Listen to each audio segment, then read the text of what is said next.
Hello，各位早晨，時候要返工啦。而家咗好多貨，咁我而家要開俾你睇，我個貨係多到有幾嚴重吓。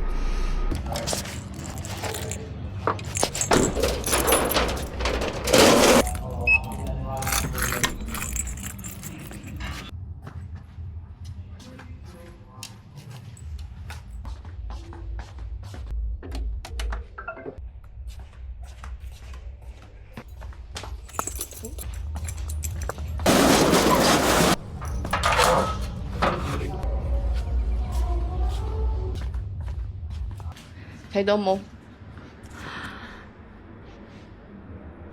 我哋個新年貨都有咗，新年時新年貨，人哋話聖誕未到啊，我就開始賣新年嘢。係啊，睇嗰啲鞋，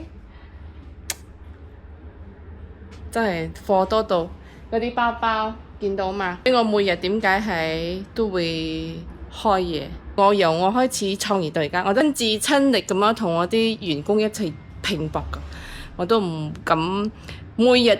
幾乎如果我喺山打根，我一定嚟開門嘅，即係我一定係捉鎖匙嗰個嚟開門。